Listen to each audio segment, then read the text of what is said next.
Good morning, good afternoon, or good night, and welcome to Command Power, the show in which we discuss all things Magic the Gathering with a focus on Commander. And today we have a brand new episode in our card spotlight series in which I look at a card that I feel is underplayed or underappreciated in Commander and discuss its merits. But before we do that, just a quick reminder to please click subscribe if you enjoy these videos. It's the only way the YouTube algorithm really notices me, and we're currently growing the channel and it helps me a lot. Much appreciated. And today we have a brand new card to talk about, From the Catacombs. Now this card is really awesome, and we haven't talked about it before on this channel. Last week we did something a little bit different by talking about Decimate and why it's not as good as it seems, but today we're back to pointing the spotlight on a super strong card. And what From the Catacombs does is, as a sorcery for 3 colorless and 2 black, it says put target creature card from a graveyard onto the battlefield under your control with a corpse counter on it. If that creature would leave the battlefield, exile it instead of putting it anywhere else, and you take the initiative. And then it has escape for 3 colorless and 2 black, and exile 5 other cards from your graveyard. Of course, escape means you can play it again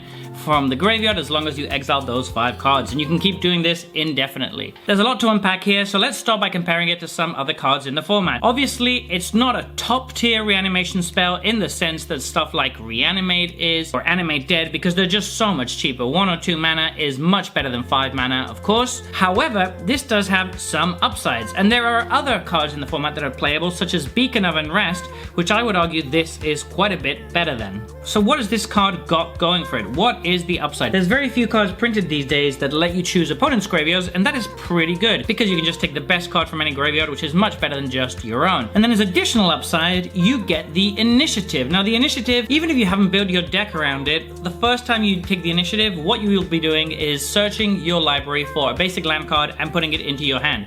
So just assuming that's all it does, this card is pretty good. It's getting you a 2-for-1 immediately, and you're getting to find a land so you can hit your land drop next turn. That's really solid. But of course, if you can hang on to the initiative, and you should be able to after you've just reanimated a really big creature, then you can just keep accruing value and getting more and more value, and just incidentally run away with the game, or at least accrue some very serious card advantage. But it doesn't stop there. The reason I think this card is awesome is because you get to escape it.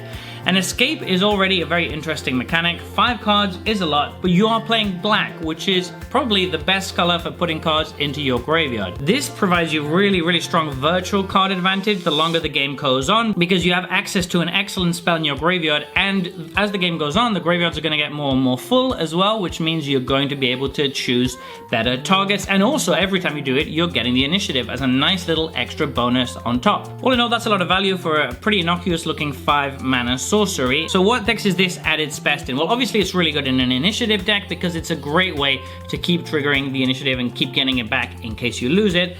But then it's also really strong in any deck that has a strong self-mill component. So the issue with a lot of self-mill decks is if they mill their reanimation spells, they then can't reanimate the creatures that they've put into the graveyard.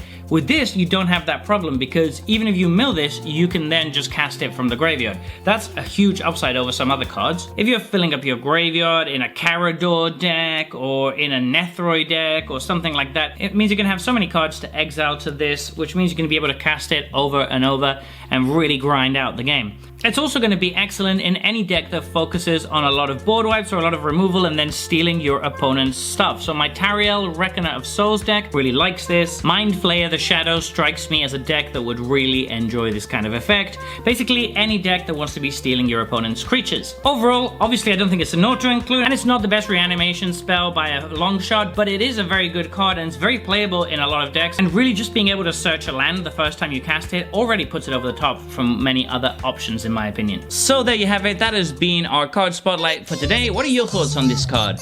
Let me know in the comment section below. I read all comments and respond to all of them too. And if you enjoyed this video, don't forget to click like or subscribe. It really helps the channel. And until next time, take care. Woo!